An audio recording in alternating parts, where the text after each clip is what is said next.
Muy buenas noches, bienvenidos a 24 Horas Central. Y el camino para una nueva constitución comienza a tomar forma. El gobierno hizo el anuncio y propuso un Congreso Constituyente como mecanismo para crear una nueva Carta Fundamental, desechando la idea de una Asamblea Constituyente. La oposición valoró el anuncio, aunque lo calificó como tardío. Un debate que comienza a sumar diversas opiniones y posturas. Luego de 24 días de manifestaciones en todo el país, el gobierno anunció el inicio de un proceso para crear una nueva constitución. Decisión que fue dada a conocer la noche de este domingo por el ministro del Interior, Gonzalo Blumel, tras 3 horas de reunión en la casa del presidente Piñera, cita a la que asistieron ministros y presidentes de Chile Vamos. Hemos visto que ha sido una demanda fundamental de la ciudadanía. Para ello también nosotros creemos que el mejor camino, la mejor fórmula, es trabajar sobre la base de un Congreso Constituyente. Si la mañana de este sábado el presidente Piñera en una entrevista anunció reformas a la Constitución, horas más tarde el titular cambió. Nueva Carta Fundamental, aseguró el Ejecutivo, y para eso el mejor camino, según el gobierno, es el Congreso. Así serían los parlamentarios quienes legislarían sobre los temas que debe incluir una nueva constitución. ¿Qué pasa con la participación ciudadana? Una de las propuestas es que tras finalizar el proceso, las personas vía plebiscito tengan la posibilidad de ratificar la nueva carta. El presidente Piñera ya se malacostumbró a llegar tarde y con propuestas insuficientes para resolver la crisis. Se requiere dar un salto a través de la profundización de nuestra democracia. Que la gente decida a través de un plebiscito. Creemos que no podemos partir de la premisa de que los actuales parlamentarios están vetados o no tienen la capacidad, están incapacitados para aquello.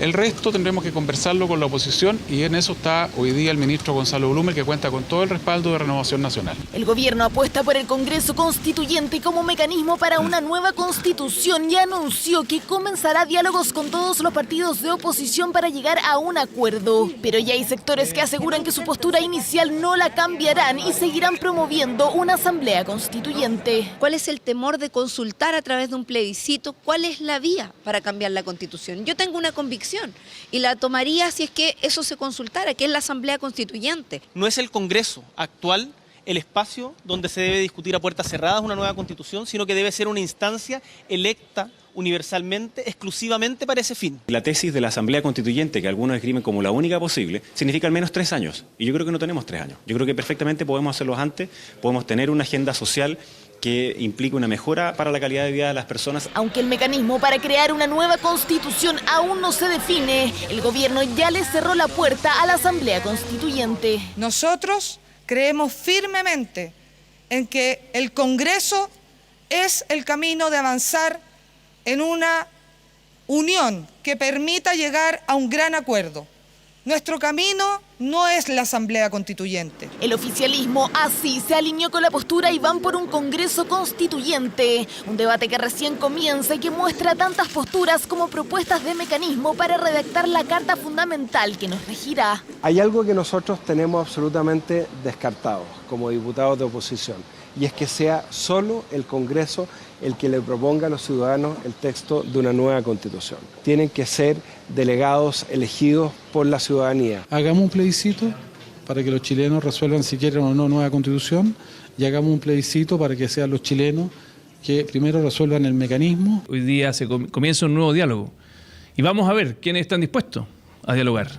Hoy día la pelota también la tiene la oposición de mostrarle a Chile de que lo que le interesa es Chile, no simplemente dañar al gobierno de turno. Otros parlamentarios propusieron otras medidas. El senador Alejandro Navarro llamó a los legisladores a poner sus cargos a disposición y el ex candidato presidencial Alejandro Guillé solicitó que se adelantaran las elecciones presidenciales y parlamentarias. Y en el Congreso yo no veo ninguna posibilidad de legitimar una reforma. No nos van a creer. Convoquemos a los ciudadanos, adelantemos las elecciones generales. Eso es perfectamente posible, muchos países lo hacen. Es curioso que quienes han criticado el camino propio finalmente hoy día busquen transitar por él. Yo creo que la solución a una crisis de estas características se construye colectivamente. Yo encuentro triste lo de Alejandro Guiller. Yo no sé si es la del picado que a 2 años después de haber perdido una elección presidencial, sumarse al coro de quienes propician el quiebre institucional a mí me parece bien lamentable y refleja de alguna manera las razones por las cuales estamos en el momento en el que estamos. La pregunta que se repite, ¿Asamblea Constituyente o Congreso Constituyente? La solución del asunto, de los asuntos pendientes, gira en torno al diálogo.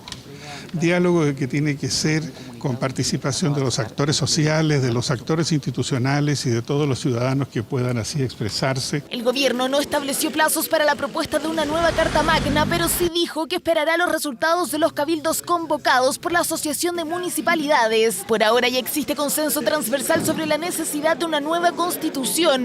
La gran pregunta, determinar cuál será el mecanismo para que se concrete. Y tal como veíamos, son diversos los mecanismos que hoy se barajan para generar una nueva Carta Fundamental, luego que el gobierno anunciara avanzar hacia una nueva Constitución. Entre las opciones más escuchadas o solicitadas están 3. Uno, la llamada Asamblea Constituyente. Esta está formada por un grupo de personas elegidas específicamente para diseñar una nueva Constitución.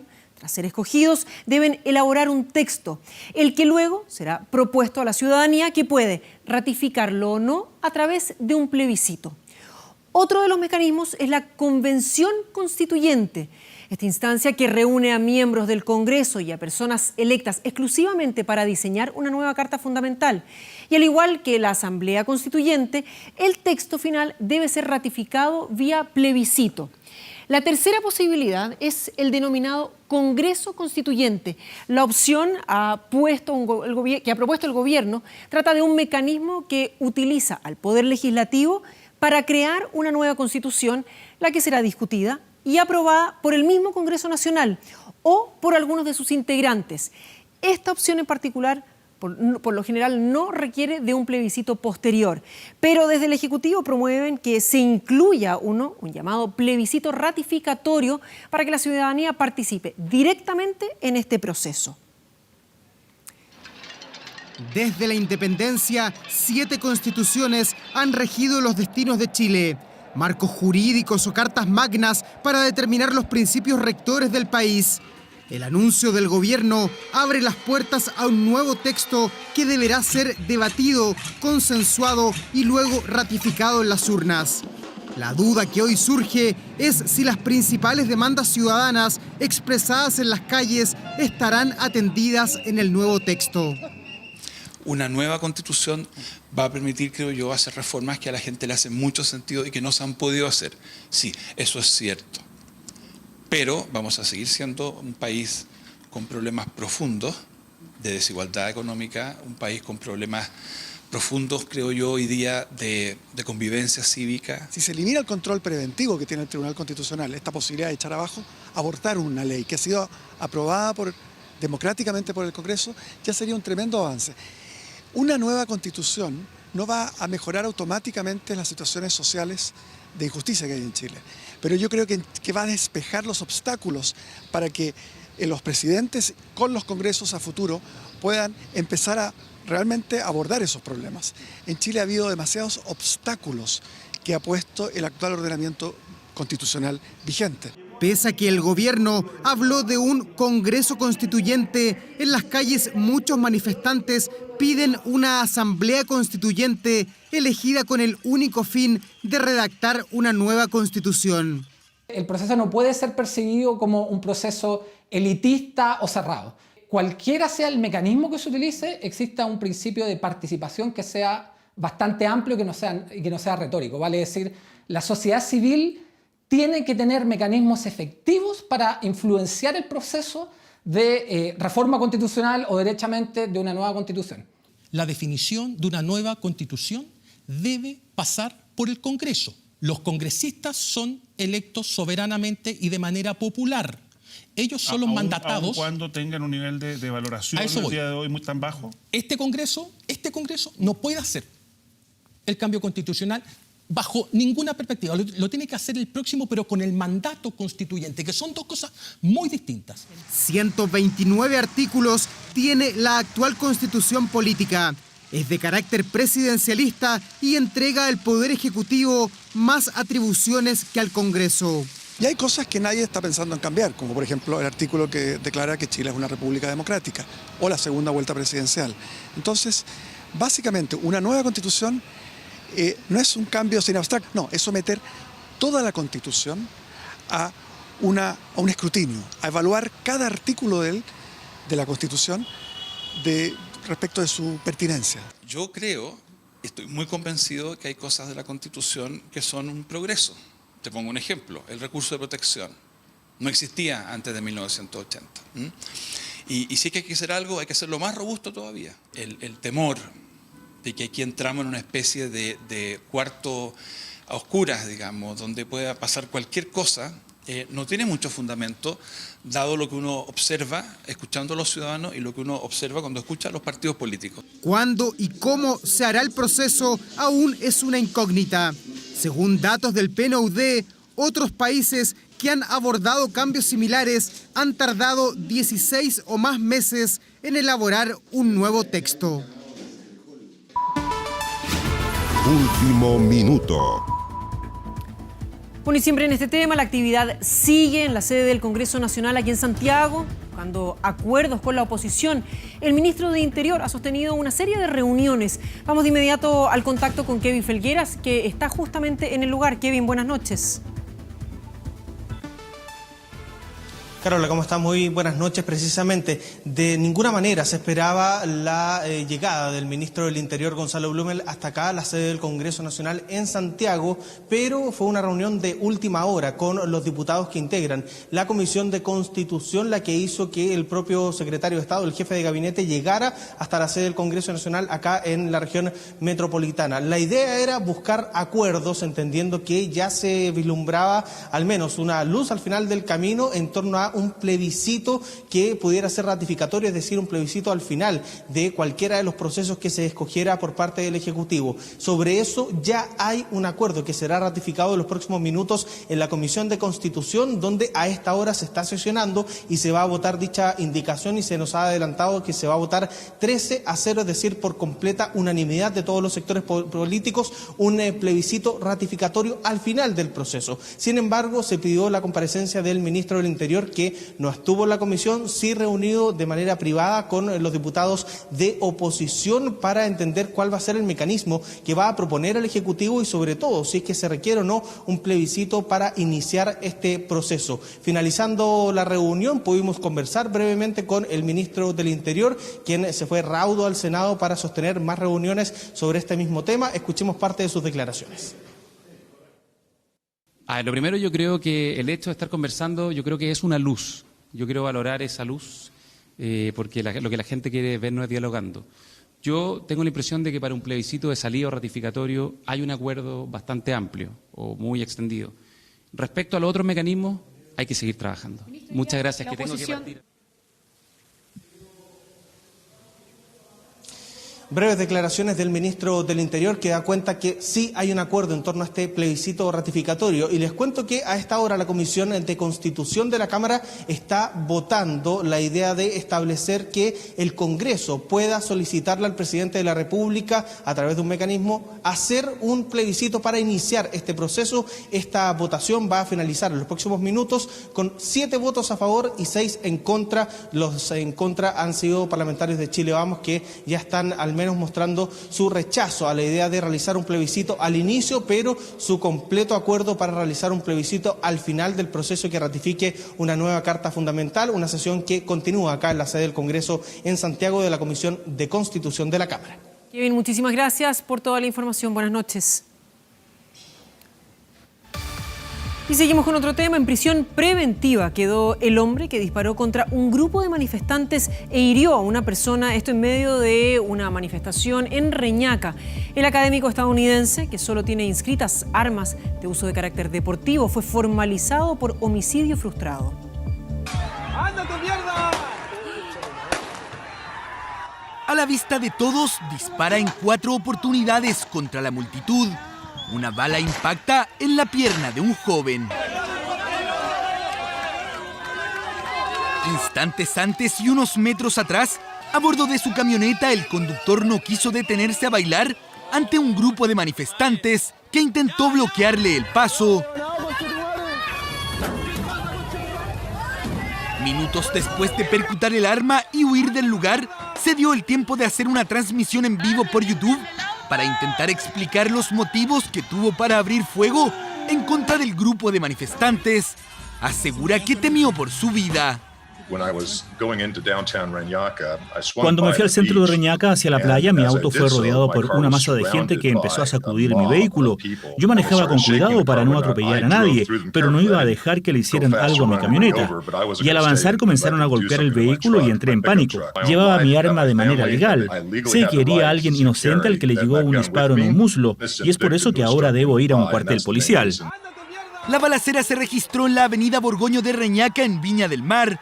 A esa hora de la tarde en la playa se congregaban más de 3.000 manifestantes. Luis Ahumada, de 33 años, uno de los asistentes a la convocatoria, resultó herido de bala. Sus amigos lo trasladaron al hospital Gustavo Frique en una camioneta. Su condición actual de salud es estable. Está con fuertes dolores. La bala le atravesó la pierna izquierda, donde no tengo mucha experiencia, pero va la arteria que llega al corazón, que por gracia a Dios no me lo mata. Esperamos que esto no quede impune y que se haga justicia, porque ningún ciudadano chileno tiene derecho a aportar un arma y más encima usarla en vía pública. Al momento de disparar, el sujeto llevaba puesto un chaleco amarillo. Se trata de John Cobin, de 56 años, un académico estadounidense con visa de residencia en el país, quien al comienzo de las manifestaciones sociales subió a internet declaraciones donde avala el uso de armas como legítima defensa. Nosotros como libertarios no somos pacifistas. Agrava la responsabilidad penal el cometer un delito motivado por ideologías y opiniones políticas. El señor Cobin mantiene a lo menos 3 o 4 elementos en redes sociales en donde llama al ejercicio de la violencia en forma indiscriminada en contra de cualquier manifestante. Luego de ser detenido por la PDI, este lunes el imputado enfrentó su formalización de cargos por cuasi delito de homicidio. Fue representado por 3 abogados defensores. Había un grupo de ciudadanos gritando y señalando con la autorización del tribunal: el que no baila no pasa. Las personas que no se prestaban para este tema, que no se bajaban, en definitiva, a bailar, que eran grabados por redes sociales, celulares, qué sé yo, empezaban a moverle los vehículos. Mi representado se asusta con la turba, ve por lo menos 15, 20, 30 personas que se le abalanzan. Por su parte, la Intendencia de Valparaíso presentará una querella por ley de seguridad del Estado en su contra por disparos injustificados y como agravante por incitar la violencia y el uso de armamento. Lo que más agrava la situación es que no solamente estamos hablando de una persona que dispara indiscriminadamente en la vía pública, sino que tiene manejo de armas de fuego. Tiene permiso para porte de armas, pero solo en la modalidad de transporte entre su domicilio y un polígono de tiro. Se encontraba camino a un polígono que lamentablemente se encontraba cerrado. Eso no es efectivo. Sin perjuicio de lo cual, por razones de objetividad, por cierto, se van a ahondar en ese punto que a nuestro juicio resulta capital para saber las circunstancias bajo las cuales el imputado el día de hoy el día de ayer se encontraba con un arma en su poder, en la vía pública. El Ministerio Público deberá efectuar diligencias para esclarecer la dinámica de los hechos que terminaron con un joven herido y causando pánico entre quienes a esa hora circulaban por las calles de Reñaca. Disparos percutados por este hombre, quien permanecerá en prisión preventiva durante los próximos 90 días de investigación. Y siempre en la región de Valparaíso, daños millonarios sufrieron locales comerciales y edificios particulares tras violentos incidentes que se registraron la tarde de ayer en Reñaca. Esta mañana, comerciantes y vecinos trabajaron en la remoción de vidrios y cubrieron los ventanales destruidos. Fueron más de 3.000 personas las que llegaron a manifestarse en las playas de Reñaca. Familias completas que se instalaron a lo largo de la costanera. Vi una publicidad en Facebook donde se iba a juntar todo y obviamente es bueno venir a apoyar. Me parece a mí, hasta el momento está todo bien. Gente bañándose, se están manifestando pacíficamente. Sin embargo, con el paso de las horas, el panorama cambió. Una situación que pareció salirse de control luego de que este hombre disparara contra los manifestantes. Cuando las familias se fueron, quedaron esos poquititos que arrasaron con toda la avenida. Obviamente nadie les podía decir nada porque era turba no de protestantes, eran delincuentes. Yo creo que esos chicos que vinieron, que estaban enfurecidos con todo, con disparo, sin disparo, igual le iban a dejar la grande. Mientras no ocurrieron los disparos, había una relativa tranquilidad en el ambiente con desórdenes menores en el sector de la costanera de Reñaca. No podemos nosotros dar motivo para que los violentos, para que los delincuentes, los mal nacidos tengan un argumento para ejercer o aumentar la escalada de violencia que está viviendo nuestro país. Un local de sushi y un restaurante resultaron con pérdidas millonarias. Turbas ingresaron destrozando todo a su paso y sacando el mobiliario para realizar barricadas.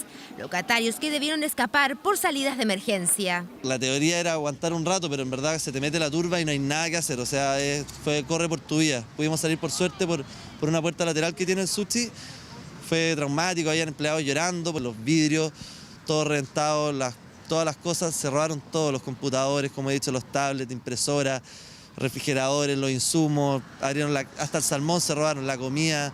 Ingresó una turba por este lado, nos quebraron los vidrios y cuando nosotros sentimos esa quebración de vidrio arrancamos por la parte posterior y bueno, entraron, vandalizaron todos, me quebraron todos los vidrios, sacaron todo el mobiliario y lo incendiaron en 2 barricadas que hay una en cada esquina aquí afuera.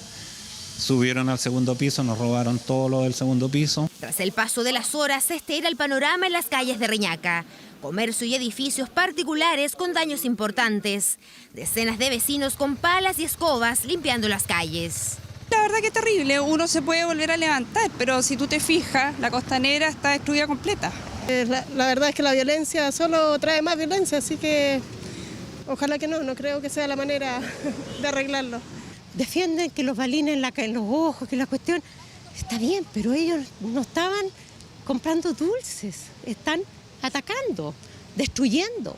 Es algo tremendo. En este minuto los carabineros están atados de manos y no hay nadie que los apoye, los avale. Y nosotros como ciudadanos nos sentimos desvalidos, tremendamente desvalidos. Uno de los íconos religiosos de Reñaca también resultó dañado. El santuario de San Expedito fue saqueado y su figura terminó destruida. Devotos que no entienden lo ocurrido. Viene a orar todos los días y nada más, pues no había para qué. Aquí la gente se esfuerza en trabajar, vienen todos los días, es lindo, es limpio. Uno está con las demandas, pero venir a destruir algo que es de todo. Condeno la violencia, venga de donde venga. Lamento lo que ha sucedido este fin de semana. Lo que pasó ayer se había anunciado, se veía venir y de verdad tenemos que tomar las medidas cuando corresponda. Hoy día yo les quiero decir que mi obligación es estar como he estado desde el primer día para devolver la tranquilidad, que la ciudad siga funcionando dentro de lo que se puede, lo mejor posible. Una manifestación que congregó a cientos de personas en la playa y que entrada la tarde terminó con desmanes, saqueos y mobiliario público destrozado. Pérdidas millonarias para el comercio y residentes que sufrieron daños importantes en sus departamentos. Sigamos con información internacional. Crece la tensión y la incertidumbre en Bolivia. Esto luego que renunciara el presidente Evo Morales de ese país. Iván Núñez está en La Paz y nos cuenta el ambiente que se vive a esta hora. Iván, buenas noches. Buenas noches, Carolina. Sí, un ambiente de tensión, no solo en La Paz, ciudades como Cochabamba, El Alto también han sido objeto de intensas movilizaciones, intensos enfrentamientos durante toda la jornada. Contarte solamente que el expresidente Evo Morales ha recibido el asilo político del gobierno de México. Andrés Manuel López Obrador va a asilar políticamente al expresidente Evo Morales, quien todavía no sale de este país, cuestión que probablemente va a ocurrir durante la jornada de mañana. También debe señalar que, por ejemplo, el aeropuerto de La Paz, que se ubica en la ciudad de El Alto, está completamente interrumpido en su tránsito en relación a la ciudad. De hecho, la carretera que conecta las dos ciudades está completamente intransitable. Nosotros llegamos durante esta jornada en la tarde a la ciudad del Alto y fue imposible bajar por vehículo, estaba completamente cortado el tránsito y de hecho el automóvil en el cual nosotros nos estábamos desplazando fue atacado con pedradas y tuvimos que hacer ese trayecto caminando. Tenemos imágenes de lo que ha ocurrido mientras vemos también cómo la policía ha ido copando las principales las principales calles de esta ciudad. Ahí vemos en imágenes los fuertes disturbios que se produjeron durante la jornada en El Alto, enfrentamientos entre manifestantes en ese sector en lo particular de Bolivia, favorables a Evo Morales, en otros lados por supuesto como Cochabamba y todo lo que tiene que ver con el oriente petrolero de Brasil, Santa Cruz de la Sierra. Las manifestaciones son absolutamente contrarias a Evo Morales. La policía antimotines de Bolivia está aquí preparada frente al Palacio del Murillo, que es el Palacio de Gobierno.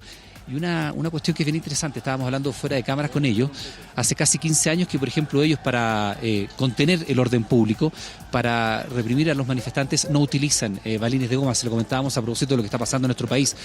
Solamente en estos rifles que tienen antimotines se lanzan estas bombas lacrimógenas. En estos ustedes ven esos cartuchos que tienen allí colgados al pecho, pero no utilizan balines, ni de goma ni de acero. Es una cuestión que nos han dicho que por lo menos hace 14 años que no la están usando.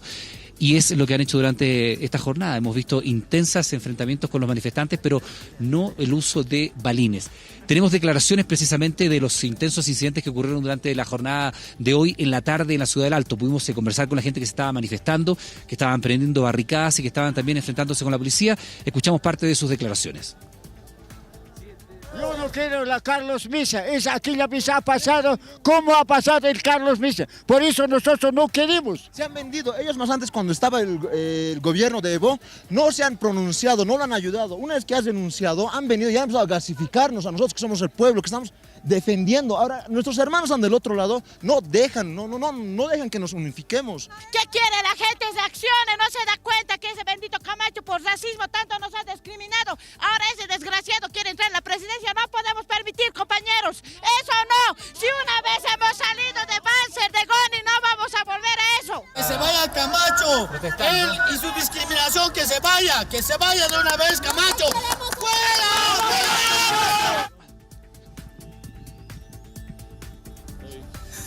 Bueno, comentarles que mañana aproximadamente, Carolina, a las 10 o 11 de la mañana debería sesionar la Asamblea Legislativa, cuyo edificio está a nuestras espaldas, donde Yanine Áñez, quien es la vicepresidenta del Senado, opositora a Evo Morales, debería asumir la presidencia temporal de este país y además convocar a elecciones anticipadas para ver quién se va a hacer cargo, por supuesto, del gobierno. También debería materializarse durante la jornada de mañana la salida de Evo Morales de Bolivia para llegar a pedir el asilo político a México, país que se lo ha concedido por razones de carácter humanitario. La policía está a la espera de lo que pueda ocurrir durante esta jornada de la noche, porque informaciones que les han llegado a ellos señalan que los manifestantes podrían venir por esa calle, que es la calle Ayacucho, que en este momento no tiene resguardo policial. Ellos estaban en la Plaza San Francisco, podrían tratar de llegar hasta la Asamblea Legislativa para impedir la sesión de mañana, cuestión que va a ocurrir temprano, Carolina. Es parte de lo que ha ocurrido durante esta jornada intensa acá en Bolivia, donde de momento no hay presidencia de la República. Evo Morales ya oficializó a través de una carta su renuncia. Él ha dicho que se trata de un golpe civil. Sin embargo, cuando presenta su renuncia, dice haberlo hecho luego de escuchar los consejos y las solicitudes de la Fuerza Armada, del Ejército concretamente, que fue la última que le quitó el respaldo al expresidente ahora Evo Morales. Carolina, volvemos contigo a Santiago. Iván, veíamos que los ciudadanos que tú entrevistabas o los cuales tú tomaste testimonio durante la tarde no querían ni a este líder opositor que ha venido tomando más fuerte en el último tiempo, Camacho, pero tampoco a el principal opositor, Mesa. Por lo demás, vemos que a tus espaldas se ve bastante tranquilo. Tú nos decías que esperan que justamente por ese callejón es donde podrían aparecer manifestantes. Por el momento se ve tranquila la situación. ¿Cómo viste tú además el ánimo de aquellas personas con las que conversaste durante la tarde? Los vimos que dentro de todo estaban bastante alterados, pero ¿es la tónica que se dio durante toda la jornada o respecto de lo que tú pudiste apreciar fue más bien tranquilo?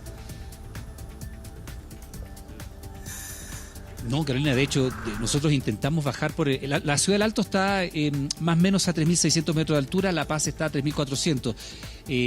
Hay este sistema de funiculares para trasladar a la gente, es transporte público, no es turístico como es en Santiago, y además está la autopista. La autopista estaba completamente bloqueada, de hecho el automóvil en que nosotros nos intentamos desplazar no pudo avanzar más de 200 metros y comenzó a ser apedreado.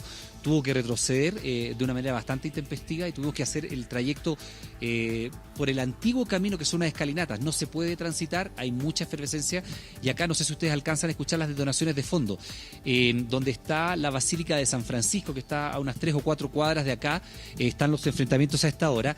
Y la calle que tú decías acá a nuestras espaldas es la calle Ayacucho. Está sin resguardo policial y de hecho se replegó la policía porque se espera que por esta calle ellos puedan acceder, los manifestantes, hacia la sede de la Asamblea Legislativa, que es este edificio que tiene Marcelo Álvarez, nuestro camarógrafo realizador en pantalla, y es donde debería sesionar mañana las dos cámaras para finalmente decidir quién va a asumir la presidencia. Debería ser, como te señalaba yo, Jeanine Áñez, que es senadora, opositora a Evo Morales, y quien debería asumir temporalmente la presidencia de este país, llamar a elecciones y luego de eso concluir su mandato. Pero en relación a la pregunta de los hechos de violencia, han sido bastante intensas, se han quemado casi 70 maquinarias de transporte público solamente durante las 2 últimas jornadas, y los manifestantes están a solamente 3-4 cuadras de acá. La policía está esperando precisamente para saber si es que van a aparecer por acá o no, por eso están replegados. Y como te decía yo, un dato interesante, la mantención del orden público a cargo de la policía se hace solamente a través de estos rifles antimotines, pero utilizando gases lacrimógenos, no balines. Es una cuestión que está descartada desde hace casi 14 años de los protocolos de seguridad que maneja la policía acá en Bolivia, Carolina. Iván, los dejamos para que puedan también seguir revisando y tomando el pulso de lo que está ocurriendo en Bolivia. Esperamos sea una noche tranquila, a pesar de que lo que tú nos relatas no va a parecer ser así, pero bueno, esperamos que así sea y retomamos contacto contigo cualquier cosa. Muy buenas noches, gracias.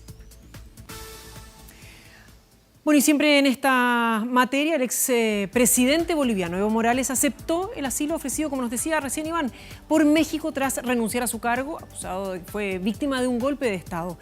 Este lunes Bolivia ha vivido una jornada de caos, violencia e incertidumbre institucional tras la salida del poder del hombre que gobernó, recordemos, durante 13 años.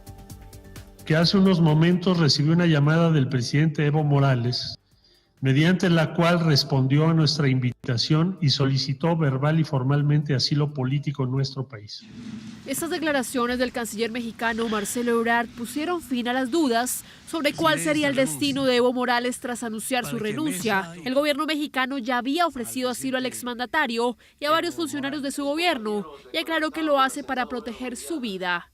Ha decidido concederle asilo político al señor Evo Morales por razones humanitarias y en virtud de la situación de urgencia que se enfrenta en Bolivia, en donde su vida y su integridad corren riesgo. Durante este lunes, el ahora exmandatario se mantuvo muy activo en la red social de Twitter, en donde hizo un llamado a la calma y agradeció el apoyo recibido por sus seguidores. Después del primer día del golpe cívico-político-policial, la policía amotinada reprime con bala para provocar muertos y heridos en el Alto.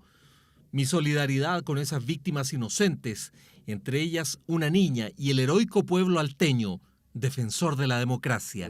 La ruta constitucional en Bolivia indica que tras la renuncia del presidente y el vicepresidente y de los presidentes de Senado y Cámara, la segunda vicepresidenta del Senado, Jeanine Áñez, es la encargada de asumir la jefatura de un gobierno en transición, algo que entre lágrimas se mostró dispuesta a hacer. Para dar una certidumbre al país. Si yo tengo el acompañamiento para que no pase este vandalismo, para que no haya más mujeres violadas. Creo que los bolivianos no merecemos esto. Yo voy a asumir, pero si se decide otra vía, otro camino, también lo voy a aceptar.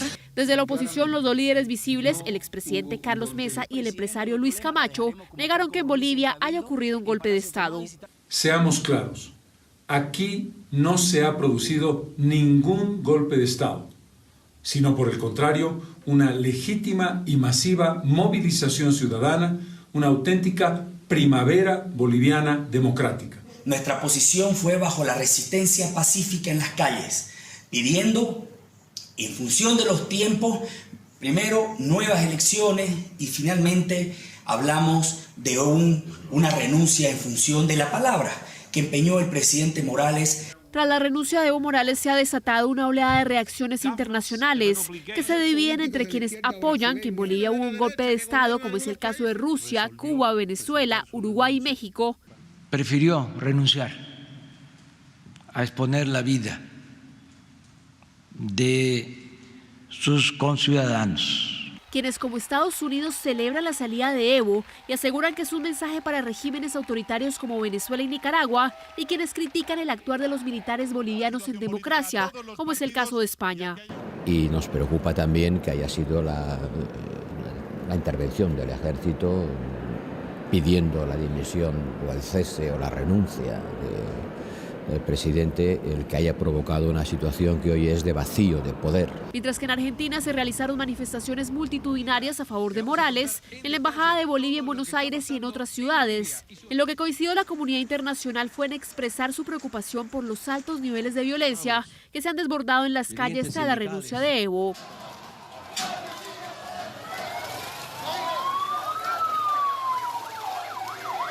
La violenta jornada de este lunes en la ciudad del Alto y otras regiones del vecino país ha dejado decenas de heridos en medio de enfrentamientos entre oficialistas y fuerza pública, a lo que se suman saqueos e incendios a edificios institucionales. Para este martes está programada la sesión legislativa en la Asamblea Boliviana que definirá la hoja de ruta para convocar a nuevas elecciones y salir de la crisis política que desataron los pasados comicios para que finalmente el próximo 22 de enero Bolivia tenga nuevo presidente. Y a propósito de la crisis que se vive en Bolivia, Evo Morales denunció que grupos violentos saquearon su domicilio, afirmando que los golpistas destituyen el Estado de Derecho. Además, afirmó que la policía tenía orden de detenerlo de forma ilegal. Violentos incidentes se desataron en la noche del domingo en La Paz, El Alto y Cochabamba tras la renuncia de Evo Morales. En Villa Victoria, un grupo de desconocidos causó destrozos y saqueó la casa del ahora exmandatario boliviano después de que la vivienda de su hermana fuera incendiada en otra ciudad de Oruro.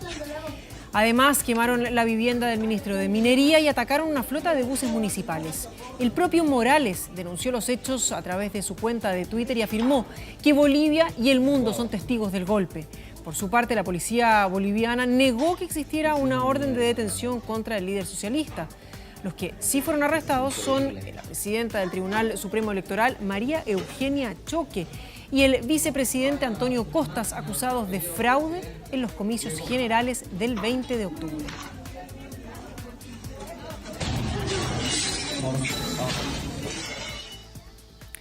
Y de vuelta en nuestro país, y aunque Carabineros informó que a partir de ahora se hará un uso acotado de la escopeta antidisturbios, no cesan las críticas por los efectos de balines disparados al rostro de manifestantes. En las últimas semanas, más de 200 personas han sufrido graves lesiones oculares por proyectiles de goma y diversos actores solicitan que se suspenda la utilización de este tipo de armamento para el control de la protesta social. Siento que lo estamos haciendo bien, siento que somos parte de la solución, siento que el orden y la seguridad se deben imponer. Y eso pasa por el trabajo de cada uno de ustedes, que yo reconozco y valoro en toda su dimensión. Un afectuoso saludo para ustedes, sus familias, que son el paño de lágrimas en estos momentos muy difíciles para nosotros. En la medida que estemos unidos, como ahora, créame que va a ser muy difícil que nos hagan daño. Mensaje interno del general director el día después de que Carabineros anunciara un uso acotado de la escopeta antidisturbios. Todo esto luego de la gran cantidad de manifestantes con traumas oculares provocados por balines de goma. Y en particular por el caso del joven Gustavo Gatica, quien arriesga una pérdida completa de la visión. A pesar del enorme esfuerzo que ha hecho Carabineros de contención para lograr darle tranquilidad y orden público a los chilenos, hay quienes han transgredido los protocolos. De esas transgresiones, de esos abusos, se han perpetrado vulneraciones a situaciones de personas que se han visto afectadas, como personas que han perdido la vista.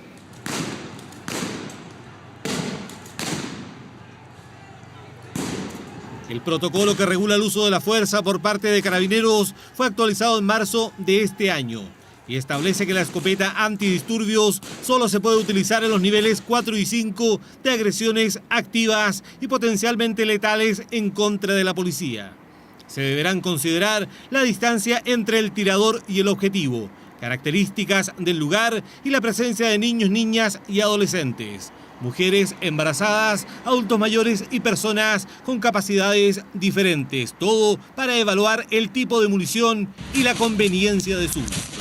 Este anuncio del uso acotado de la escopeta antidisturbios no es otra cosa que ajustar nuestros protocolos de la mejor forma posible. Por eso que ya ustedes van a recibir las instrucciones de parte de los jefes de dispositivos, de los jefes de unidades, de los jefes de reparticiones, de los jefes de altas reparticiones, en el sentido de obrar mejor para evitar cualquier situación que se los pueda endosar, digo.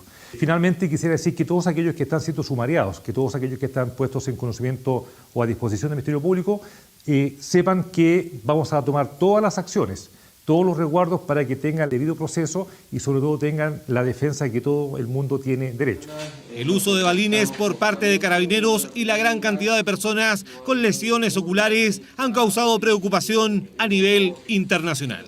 Yo quisiera entender mejor si el problema es el uso de estos instrumentos que son no letales, el uso, digo, per se, o el mal uso de perdigones y balines. Se está reconociendo que algo se estaba haciendo mal, ¿ya? Y eso es muy importante y es muy grave. Esperamos que se apliquen los principios que siempre han estado en los protocolos de legalidad, de que sea estrictamente necesario lo que está ocurriendo, de proporcionalidad, ¿ya? Y además atención de responsabilidad. Acá no solamente hay responsabilidades individuales, también hay responsabilidades institucionales.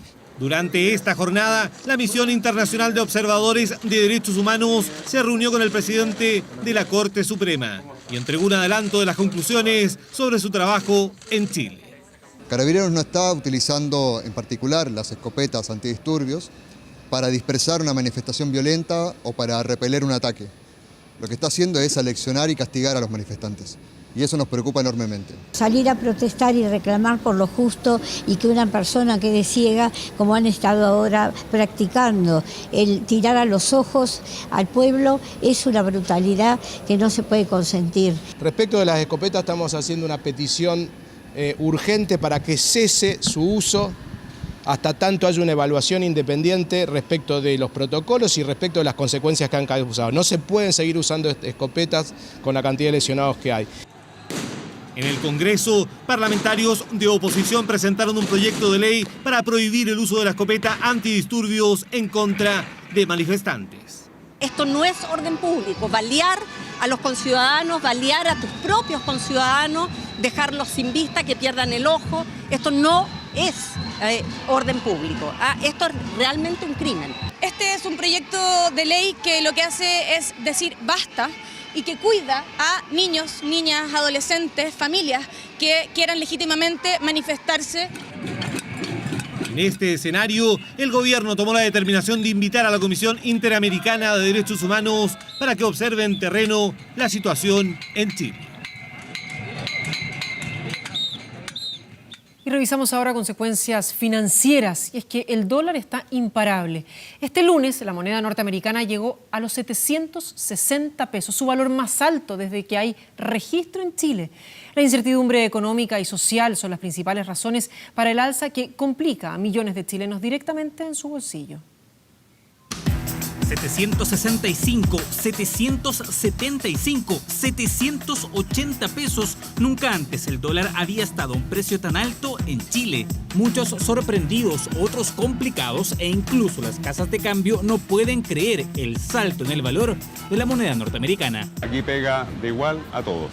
El dólar está completamente desbocado, nadie lo para, no hay acciones en ningún lado, por ende es difícil estimar para dónde va. Desde el inicio de las protestas masivas, el dólar ha subido casi 50 pesos, de 711 a 760, el precio más alto desde que existe registro, superando el pic de 759 registrado en octubre de 2002. Una de las razones, muchos dólares están saliendo del país. Esa salida de capitales se genera porque los datos macroeconómicos de Chile, las expectativas están decepcionando.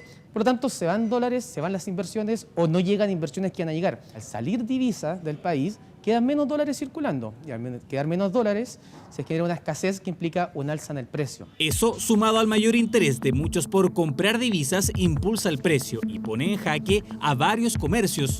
Este local en Providencia importa accesorios tecnológicos con un dólar más alto. El valor a venta también se dispara. Sobre todo en ese tipo de proveedores se nota.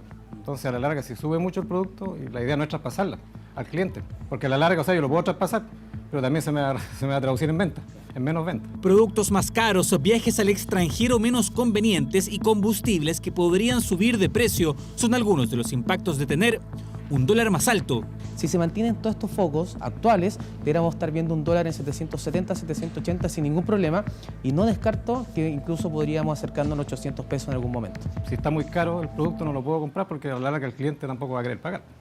Entonces es toda una rueda, todo afecta, o sea, el dólar, la cantidad de horas trabajadas, etcétera. Son muchos los factores y la preocupación permanente. Preocupación en el comercio además porque no han podido funcionar con normalidad hace más de 3 semanas. En este bar, en el barrio Lastarria, las ventas cayeron un 90%. El cierre anticipado y la falta de público ya pasaron la cuenta. Tuvieron que despedir a 10 personas. ¿Qué le has tenido que decir a tus trabajadores? Bueno, nosotros nos hemos conversado con ellos y ellos mismos se han dado cuenta que la situación está difícil porque no llega la clientela que estábamos acostumbrados. Y con los que hemos hablado han entendido bastante bien y están buscando otros lugares para trabajar.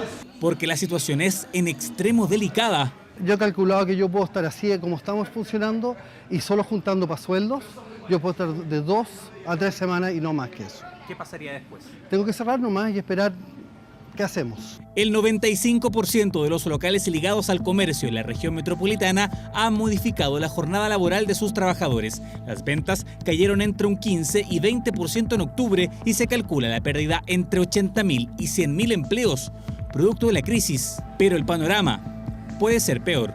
Si la crisis sigue manifestándose con la severidad que lo está haciendo hasta ahora, bueno, nosotros creemos que la cantidad de desempleo puede ser el doble de los 80.000, o sea, puede llegar hasta 150.000 personas. Esto es muy doloroso, es muy lamentable. Un impacto directo al sustento de miles de familias en Chile. El comercio no le está pasando bien. Y 220 personas tienen trauma ocular severo, cifras del Colegio Médico, esto a nivel nacional. El Ministerio de Salud implementó el programa integral de reparación ocular. Se trata de atención gratuita para todos aquellos que hayan resultado heridos en medio de las manifestaciones. Todo esto mientras Gustavo Gatica, el universitario que arriesga a quedar ciego, permanece en observación y mañana su familia presentará una querella. A más de 3 semanas del estallido social sigue aumentando el número de personas con graves lesiones en sus ojos. La enfermera Natalia Aravena el 28 de octubre estaba en el centro de Santiago, cerca de La Moneda, y recibió el impacto directo de una bomba lacrimógena. Claro, a mí no me mató, pero me dañó la visión del ojo derecho para toda la vida. Esta joven junto a sus padres se reunió con la ministra secretaria general de Gobierno, Carla Rubilar, para exigir una indemnización, aunque el daño es irreparable. Le dije también que esperaba como algún tipo de pago de lo que nosotros hemos incurrido en gastos, no solo yo, sino todas las personas que han tenido accidentes de este tipo. Como ella, 220 pacientes sufren de trauma ocular severo, producto del impacto de balinas en su rostro. Cifras del Colegio Médico que acusa a Carabineros de disparar directamente a los ojos.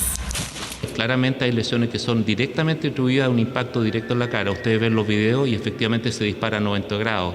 También existe la posibilidad de que sea por rebote, pero para causar el daño producto de un rebote es porque fue lanzado a muy corta distancia. Para diferentes organizaciones, el total de personas con daño ocular es histórico en Chile y en el mundo.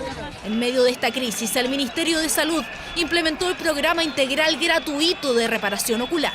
Toda persona va a estar cubierta en cuanto sus lesiones se hayan originado en este periodo a causa de la violencia política, cual sea que sea su origen.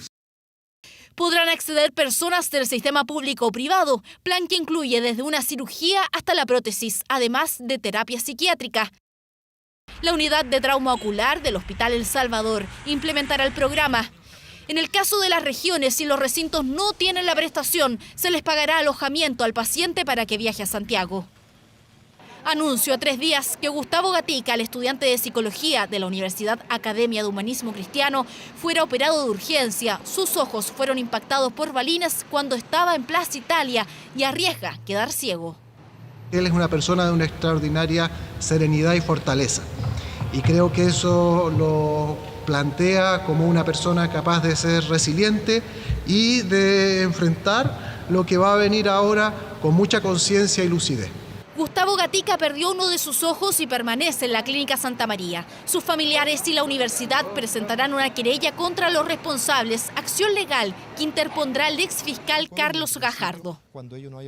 El uso de balines es un riesgo para la población, pero también lo es el gas lacrimógeno. El Colegio de Matronas advierte sobre los peligros para las embarazadas. Puede crear contracciones y obviamente no solo un aborto, también un parto prematuro. Bombas lacrimógenas que incluso han afectado a centros de salud, perjudicando a los pacientes y al personal.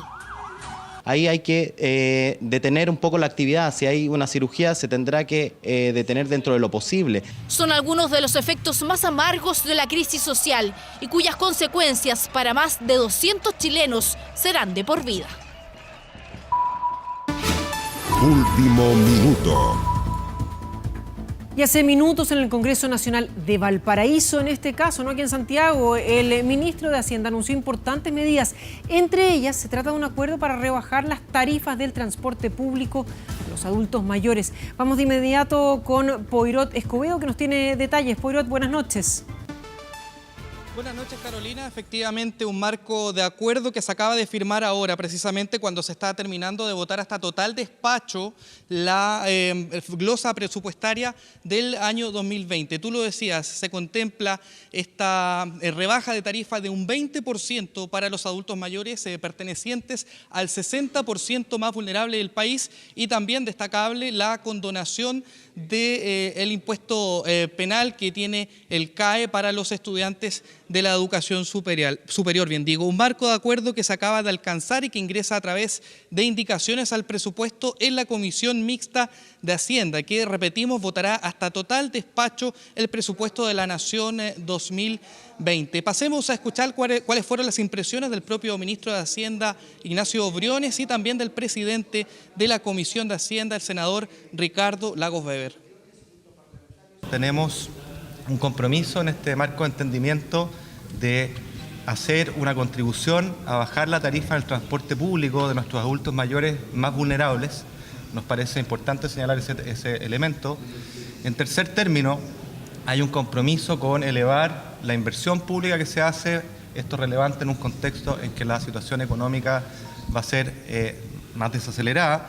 Y por último, hay un entendimiento de avanzar en reprogramar las deudas de los deudores morosos del sistema de crédito con aval del Estado. Creo que todas estas señales son señales que van en la buena dirección, que nos permiten asumir con responsabilidad fiscal, que es un elemento fundamental que nosotros buscamos resguardar, avanzar en un presupuesto equilibrado, exigente y que tendrá un crecimiento relevante respecto al año anterior. Los compromisos que se están asumiendo acá respecto a una tarifa rebajada a los adultos mayores y enfrentar la morosidad de los alumnos del crédito con aval del Estado nos parecen señales muy importantes. Y en el caso de la tarifa rebajada de adultos mayores, lo más fundamental es que se abre el camino para ir igualando lo que fue su oportunidad el Chile que creó la tarifa escolar hace más de 50 años, a que comencemos a trabajar en una tarifa sustantivamente rebajada para los adultos mayores. Así es, un marco de acuerdo sustantivo que también contempla un aumento del 20% del pilar básico solidario, y en total se habla de una inversión de cercana a los 750 millones de dólares, una cifra que los propios senadores de oficialismo y oposición hablan que sería una inversión histórica por parte del Estado. Es parte de lo que se está tramitando ahora, deberá votarse hasta total despacho para continuar con su trámite en la Cámara de Diputados esta misma semana el presupuesto de la Nación 2020. Muy bien, Poirot, muchísimas gracias por el completo informe. Buenas noches. Buenas noches. Reportajes 24. La seguridad y las balas locas en la población es otra de las demandas que se han exigido en las marchas. Hace casi 2 meses, todo Chile lamentó la muerte de Baltasar, ¿lo recuerda? Esta guagua de 9 meses que recibió una bala perdida en su cama mientras dormía. Bueno, recorrimos varias poblaciones de la región metropolitana y nos encontramos con impactantes casos de víctimas a las que un proyectil disparado al aire les cambió la vida. En Reportajes 24, vivir esquivando balas.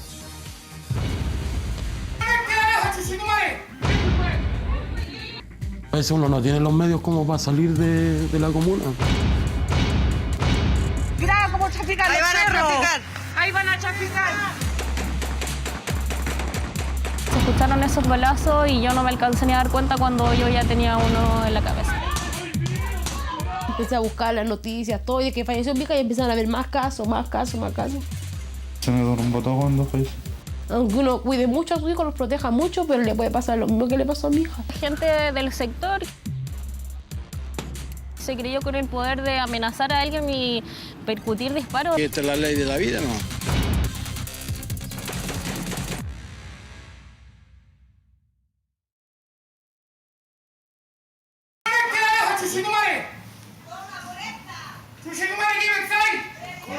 Ese es el día que mató a mi cuñado en la noche, en el día lo estaba amenazando. Pese al riesgo que significa grabar a este hombre con pistola en mano amenazándolos de muerte, los vecinos se armaron de valor y decidieron registrar esta escena como prueba. Estábamos en la esquina y él empezó a amenazarnos con la pistola y a gritar que lo iba a matar.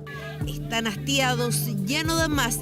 Cuentan que hechos como estos se repiten día y noche en el pasaje Lago Calafquén de San Bernardo.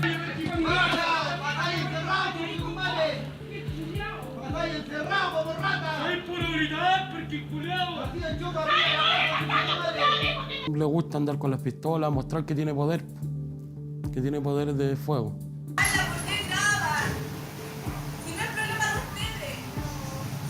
¿Qué le importa que crea? ¿Gille quién es la señora? La señora de él. Ya. ¿Gille también anda con pistola? Sí, pues sí, ella estaba presa por porte de arma. Los impactos de bala en este pasaje de la población San Esteban lo comprueban. Hay agujeros por todas partes.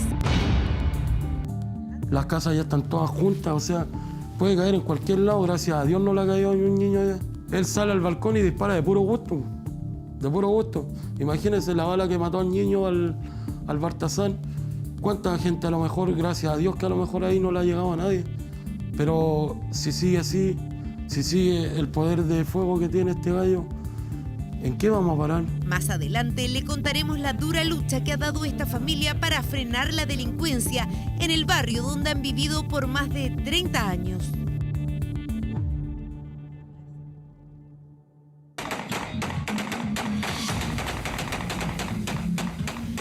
De los disparos y del mayor calibre expande cada día en algunas poblaciones.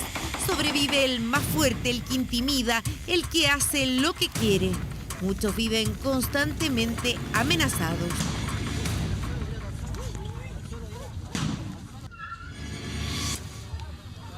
No hay estadísticas, pero a menudo se conocen casos de personas que tuvieron la mala suerte de cruzarse con un tiroteo o, peor aún, estar durmiendo tranquilamente en su casa cuando son impactados por balas perdidas.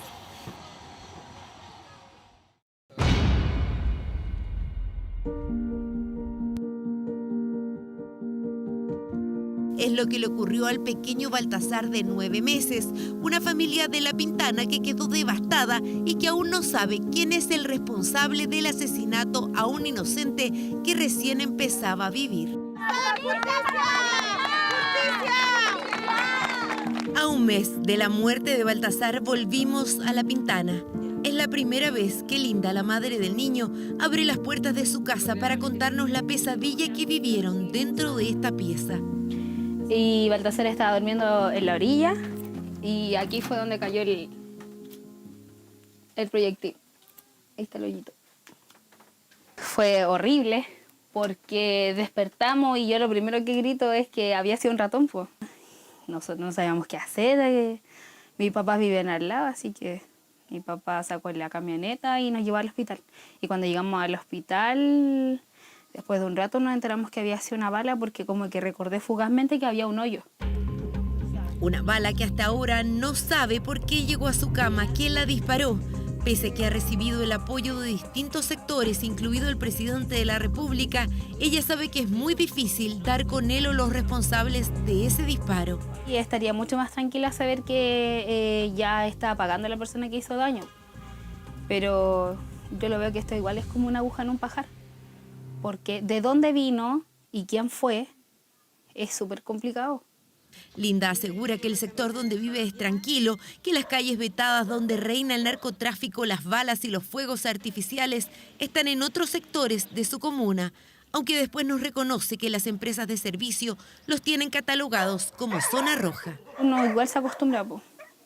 Cuando yo voy a hacer mis trámites, aquí en La Pintana no hay casi nada, como lo dijo el otro día la alcaldesa, recién hay supermercado. Y el supermercado que había igual nos queda, a nosotros de aquí, nos queda súper retirado para más allá del 31. Entonces, y el que hay ahora y que lamentablemente saquearon es el que está aquí en el 36. Hace poco más de una semana se enteró que una conocida suya, una joven de 18 años, murió de una bala loca disparada a solo 3 cuadras de su casa. Una noticia que pasó desapercibida en medio del estallido social. Ay, se me cayó el mundo otra vez porque es como volver a vivir otra vez la misma situación. Es como volver a empezar de cero.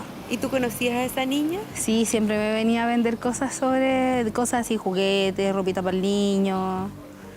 O intercambiábamos, me traía cosas y yo le pasaba cosas así, un sushi o papitas fritas y eso. ¿Y ella era una niña tranquila? Sí, igual. Las muertes por balas perdidas son más comunes de lo que uno pudiera imaginar. Hay chilenos que viven con ese miedo las 24 horas del día. En enero pasado, esta pareja también perdió a su hija de esa forma. Me vino todo el recuerdo de mi hija, todo. Yo imagino un dolor grande, imagino cómo deben estar los papás de ese niñito. Tenía 9 meses, estaba recién viviendo, igual que mi hija. ¿Dónde está la Agustina? De un día para otro, Cassandra y Marcelo perdieron a su hijita de 1 año, 11 meses. Agustina recibió una bala en el abdomen en la puerta de su casa en la comuna de Puente Alto. Una bala que le quitó la vida. Aquí estaba mi hija, recién saliendo. Y aquí fue donde le llegó. Y fue una distancia de aquí a ahí. La noche del 25 de enero, Cassandra y Marcelo estaban dentro de su casa en calle Nocedal cuando sintieron 6 o 7 disparos. Agustina estaba con una tía y una prima en la puerta de la casa. Escuchamos pa, pa, pa. No pensé que eran balas, pensamos que eran petardos. Y mi hermano me dice, tome a la niña, que la niña está mal. No se quiere parar. La tomamos, la damos vuelta y tenía el estómago infladito. Y en el hospital lo dijeron que era una bala. Le llegó una bala loca. Le llegó una bala loca porque esos disparos no iban dirigidos a la niña ni a ningún integrante de esta familia. Fueron personas que, sin pensar el daño que podían causar, llegaron en un auto dispuestos a cobrar venganza a la casa de los nuevos vecinos. Venían a dispararle a una nieta del caballero de al lado que yo. A eso venían ellos. Y la nieta ni siquiera vivía ahí. Nosotros lo único que quisimos arrancar, irnos, olvidarlo de todo. Lo único que queríamos, nada más. Esta pareja se fue varios meses a vivir a Viña del Mar porque el trauma y el temor no los dejaba vivir. Pero ahora, por falta de dinero, han tenido que volver. Como medida de seguridad, clausuraron la puerta de entrada y la reja la cubrieron con madera. Aquí nosotros cerramos, pusimos esta cosa para que no pasara ni una bala para acá o cualquier cosa por los niños. Exige justicia porque solo se detuvo a la dueña del auto, pero aún no se identifica a él o los autores de los disparos. Además, ellos, siendo las víctimas, deben soportar amenazas e insultos. Al final tienen que arrancar a las víctimas y las personas que son culpables no arrancan. No, pues. Nosotros no sabemos la persona que mató a mi hija, puede andar por cualquier lado, pasar por el lado de nosotros, todo. ¡Ay, encerrado como rata! La familia Cañumán, la misma que acusa haber sido amenazada por un vecino, hoy está con protección de la fiscalía. Tuvieron que cambiarse a otra comuna después de haber vivido 30 años en ese pasaje. Están hartos del tráfico de drogas, de las balaceras, de los fuegos artificiales. Ya perdieron a uno de los suyos y otro integrante de la familia quedó al borde de la muerte. ¡Mira cómo trafican! ¡Mira cómo trafican! ¡Ahí van a traficar! ¡Ahí van a traficar! ¡Ahí mira! Mira, te voy a dar tu contacto para que... Sí, ahí vienen a comprar. Ahí vienen a comprar. El tráfico le está ganando a la gente honrada, trabajadora como nosotros, porque nosotros somos los que nosotros nos tuvimos que venir a otro lado. en vez que ellos hubiesen estado en la cárcel. Imagínense un día para la Pascua, estaban los niños jugando cuando de la esquina llegaron a tirarle balazos para la casa, para adentro. Entonces ya los niños no podían jugar como otras veces. Mira, aquí está Carabinero. Mira, aquí está Carabinero. Mira, aquí está Carabinero. Mire, ahí está Carabinero, no hace nada. Mire, mire, mire. Y llamamos a Carabineros porque nosotros teníamos medidas de protección. Y estando Carabineros dentro de mi casa, el gallo, mire cómo le grita ahí a nosotros para adentro.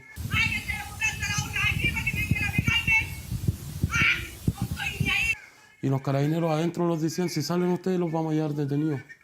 O sea, ¿qué estamos hablando? Escena aterradora para algunos, muy habitual para estos vecinos que han aprendido a convivir en este ambiente, aunque reconocen vivir siempre con miedo. ¿Usted cree que si yo teniendo medidas de protección en contra de él puede ir a gritar a mi casa y no se lo van a llevar detenido? Es por algo que no se lo llevan. La última encuesta de la Fundación Paz Ciudadana reveló el alto temor de la delincuencia. Subió a casi un doble este 2019. Y no solo eso, sino que bajó notoriamente la cantidad de denuncias a la justicia.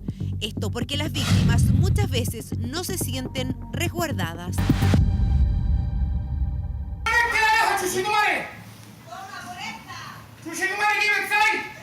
Están todas las denuncias.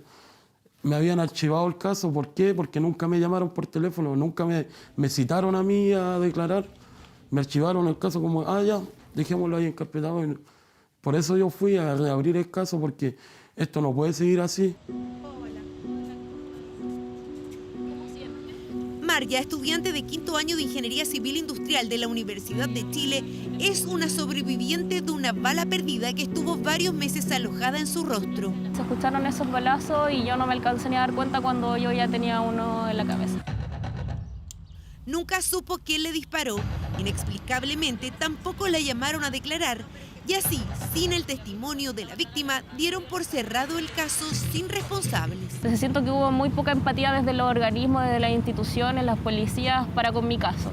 Marya vivía en estos edificios de la comuna de Los Prados en un 3er piso. Estaba acostada en su cama cuando sintió una balacera, algo que según cuenta era habitual en el barrio. Nosotras escuchábamos disparos y nuestra reacción era no asomarnos a la ventana porque creíamos que ese era como el ingreso como normal. Pero más allá de eso no hacíamos nada, no se llamaba Carabineros porque los Carabineros no llegan y nada más era una situación que al final uno termina normalizando y que creo que es súper malo.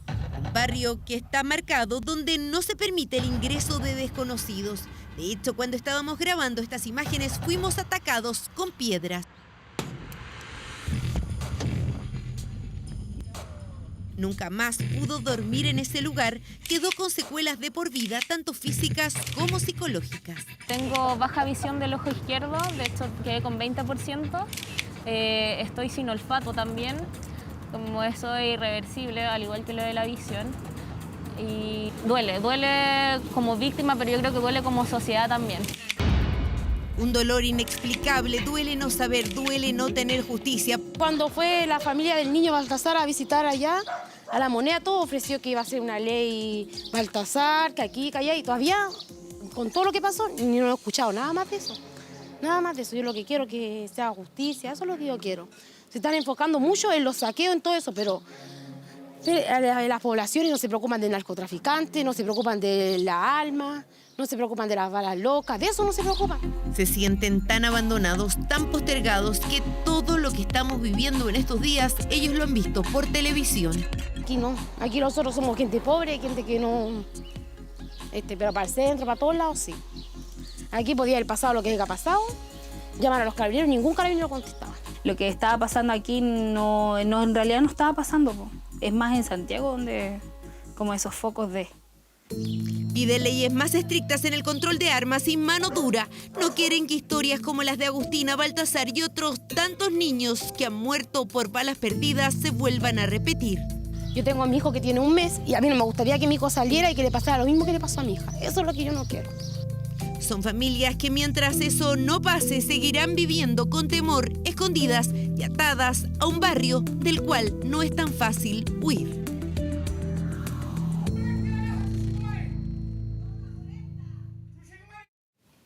Y les recordamos que a partir de las 22 horas, Televisión Nacional de Chile está autorizada para transmitir programas para mayores de 18 años. Deportes. Hola, ¿cómo están? Buenas noches. La selección chilena se prepara para su último partido de esta temporada.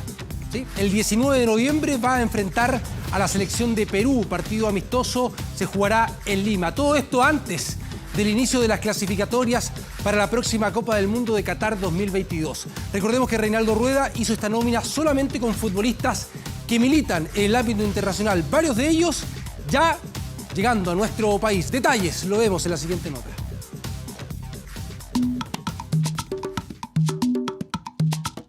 Día 1 del plan clásico del Pacífico, La Roja toma forma de cara al duelo contra Perú en Lima, la última prueba antes del inicio de las eliminatorias. Este lunes la Legión Mexicana fue la primera en llegar al país. Tenemos que tratar de hacer un buen partido y tenemos que aprovechar esta linda oportunidad que se nos está dando. Pero nada, me pidió sorpresa, pero contento de estar aquí. Jan Meneses, Felipe Mora y Luis Felipe Gallegos, entre otros, aterrizaron esta mañana. Quien no apareció por Pudahuel fue Nicolás Castillo. Tiene Castillo, está el segundo para la América, larga la bola, llega el disparo, gol. El delantero que fue figura ante Veracruz no estará ante Perú. Castillo sufrió un desgarro y fue liberado por Reinaldo Rueda, quien suma un dolor de cabeza, porque además del Nico La Roja no contará con Alexis Sánchez y Eduardo Vargas, también por lesión. Sí, ahí está claramente, es un tirón en la parte posterior del muslo. Sí. Así Chile se queda sin sus tres principales atacantes y justo cuando más preocupa la falta de gol. De hecho, los últimos 13 partidos apenas se han anotado 15 tantos. Sin Maravilla, Turboman y Castillo, toma fuerza Felipe Mora como titular ante Perú. Que sabemos que está mirando el fútbol de México y nada, como te dije antes, esperar de aprovechar la oportunidad. La afición en la calle donde yo voy dice paciencia, paciencia y aguante. En plena explosión social, La Roja empezará sus prácticas este miércoles en Pinto Dural. La ANFP ya suspendió el duelo ante Bolivia por la falta de seguridad debido a estas manifestaciones que son respaldadas por los seleccionados. Me tocó estar ahí abajo donde realmente se sufre y nadie me lo puede contar, así que espero que se solucione todo y se le dé lo que realmente se merece toda la gente. Este martes llegarán a Chile otros referentes como Arturo Vidal para ser parte de una selección que hará rodar la pelota en plena crisis social. Reitero, ese amistoso se va a jugar el 19 de noviembre, mismo día que se va a realizar acá en nuestro país la exhibición del tenista suizo Roger Federer, evento deportivo que hasta el momento no ha sido suspendido. Sí, por ejemplo, el que traía a Ronaldinho, el astro brasileño que iba a jugar un showball el próximo fin de semana acá en Santiago. ¿Qué pasa con la reanudación del fútbol chileno profesional? Es esta semana, específicamente mañana, con un partido de la Primera B, Magallanes-Cobreloa. Y ya la dirigencia local de Magallanes decidió que ese partido se va a jugar sin público. ¿Qué va a pasar con el resto de los partidos de la Primera División? Se adelantó también el clásico en San Carlos de Apoquindo el domingo, Universidad Católica frente a Colo-Colo a partir de las 11 de la mañana. ¿Qué va a pasar con el fútbol nacional? Lo vemos a continuación. Cada uno de los partidos que tengamos programados para la siguiente semana también depende mucho del día a día de nuestro país. Y eso es justamente lo que comenzó a suceder. La planificación entregada por ANFP para el reinicio del fútbol ya ha sufrido cambios a menos de 24 horas de que se dispute el primer partido pendiente válido de Primera B. Por razones de seguridad, Magallanes anunció el cambio de estadio para el partido que disputarían ante Cobreloa y posteriormente el mismo elenco carabelero que es local anunciaba otra medida.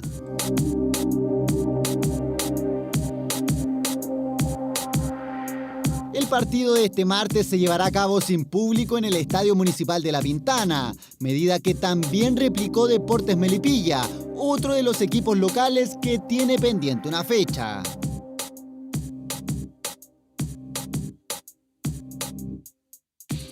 Se puede dibujar, se puede proyectar y podemos imaginar lo que va a ser la vuelta al torneo nacional. Pero hay hay situaciones que como país no están resueltas. Con un panorama complicado y a raíz del llamado de las barras bravas a boicotear el reinicio del fútbol, el presidente del sindicato de futbolistas, Gamadiel García, envió una carta a la ANFP recordándoles el artículo 184 del Código del Trabajo que expresa protección y seguridad de los trabajadores. Programando en una fecha que es para el próximo fin de semana, como todos saben, pero la cual va a estar siempre sujeta a la evaluación de la contingencia del día a día. Por ahora el regreso al fútbol es sin público, eso por lo menos en Primera B. El clásico entre Cruzados y Albos se adelantó 1 hora. El resto de la fecha de Primera aún no hay más detalles. Fecha para la Primera A que se reanuda, recordemos, el día viernes con el partido entre Palestino y Unión Española, la fecha 11 de la segunda rueda de la primera división del fútbol chileno. Hubo también una decisión de parte de la ANFP hoy de suspender el campeonato de las divisiones menores, de la sub-15 hasta la sub-19. Quedaban 5 fechas. Se van a reprogramar para febrero del próximo año. Esto es lo que se está viviendo minuto a minuto dentro del fútbol chileno. Vamos al fútbol internacional, que siempre genera atracción y todo el morbo, con Diego Armando Maradona. ¿Logrará el milagro que lo logró el fútbol mexicano, asumiendo un Dorado de Sinaloa, un equipo que estaba peleando el descenso y disputó incluso la posibilidad de subir a la primera división? Ahora con Gimnasia. Ganó un partido complicadísimo frente al Aldo Civi, un rival directo por 3-0 en este último fin de semana. Escaló posiciones, está en el antepenúltimo lugar. Claro que en la tabla del descenso sigue último, bajan 3. Señoras y señores, el pitazo de Herrera ha ganado Gimnasia. Festeja el pueblo trifero la tranquilidad de Maradona. Diego Armando Maradona y una sensación que se vive cada fin de semana.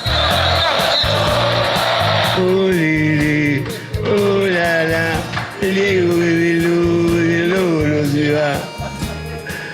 Yo le prometí al presidente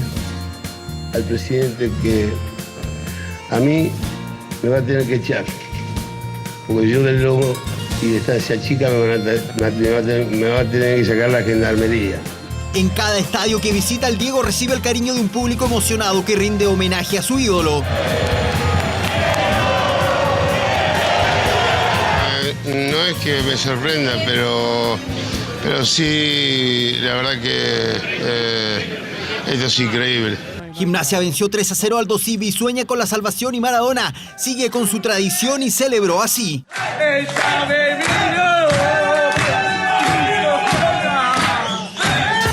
Maradona a ratos sufre. Diego Armando Maradona da instrucciones. ¿A dónde vamos? ¡Vamos a saludar a la gente! ¡Ven acá! Se emociona. El abrazo de Maradona. Conversa. Mira Diego. Y también alaba al técnico rival. En este caso fue el ex entrenador de la U, Ángel Guillermo Hoyos, que recibió unas palabras del Diego tras el partido. Quiero hacer un párrafo aparte para Hoyitos, que ojalá que continúe en Aldo Civi, porque es un gran entrenador. Yo lo conozco desde el 79. Él era suplente mío. No iba a ser el titular. Diego Armando Maradona. Para muchos el mejor de la historia. Maradona es un fenómeno en el país en el que está. Antes de volver a Argentina estuvo en México y Netflix le hizo una docuserie y este lunes lanzó un tráiler. Y acá viene el show de Diego Maradona. Diego Armando Maradona se va a ir del partido. Y vamos a seguir ganando. Esto es largo, querido. Esto es largo. Esta docuserie se suma a la serie de la vida de Maradona que está preparando Amazon. El show de 10 continúa en Argentina. En cada cancha lo ovacionan y el Diego se deja querer. Y la gente del Lobo festeja. 3-0. Ganó Mar del Plata.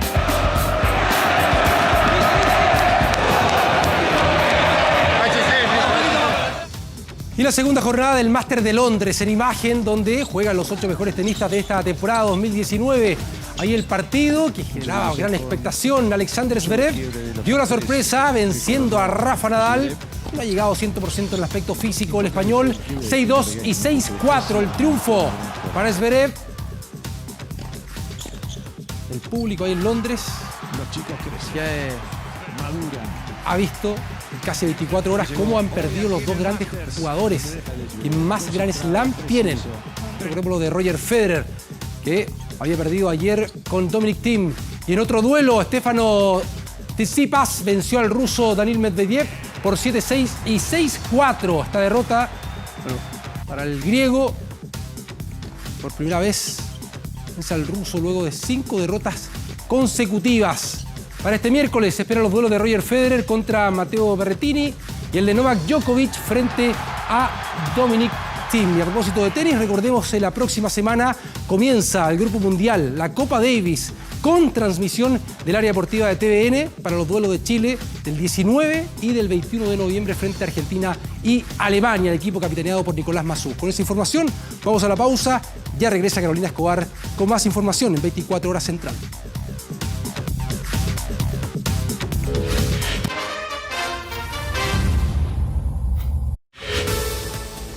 Y ya estamos de vuelta para contarle que la política española está polarizada. A pesar de que los socialistas ganaron las elecciones, no poseen mayoría absoluta, por lo que deben buscar acuerdos con los otros partidos. Además, el alza de la extrema derecha como tercera mayoría preocupa en el escenario político que quiere evitar a toda costa nuevos comicios.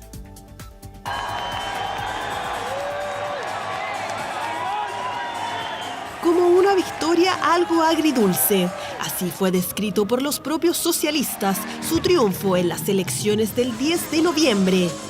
Sus 120 escaños obtenidos, 3 menos que en los comicios pasados, no les otorgaron la mayoría absoluta de 176, obligándolos a buscar acuerdos y a crear bloques políticos. Vamos a actuar con generosidad y con responsabilidad, que mi empeño es que esta vez sí o sí vamos a conseguir un gobierno progresista y por eso vamos a desbloquear la situación política en este país. Estas elecciones, que fueron las segundas en un año, no pudieron romper con el estancamiento de la política española, que hace 4 no logra formar gobierno.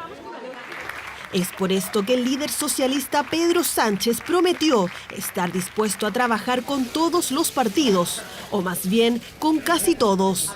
Llamamos a todos los partidos políticos, salvo aquellos que se autoexcluyen de la convivencia y siembran el discurso del odio y de la antidemocracia. Un discurso de odio y de antidemocracia que muchas veces ha sido aludido a los ultraderechistas de Vox, los mismos que dieron la sorpresa en estas elecciones y que se alzaron como la tercera preferencia.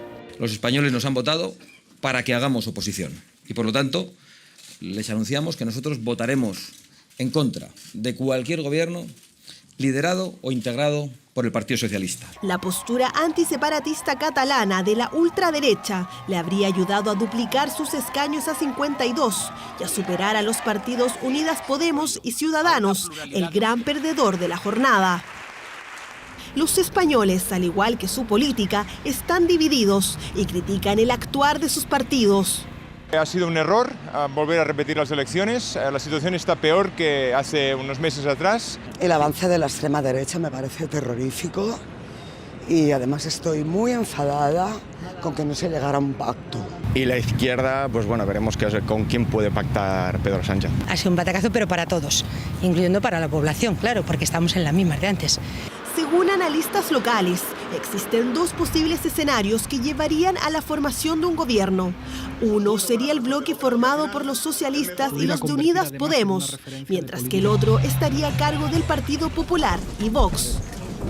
Por ahora es el desafío encomendado por el rey para Pedro Sánchez, quien ya prometió que intentará formar gobierno lo antes posible.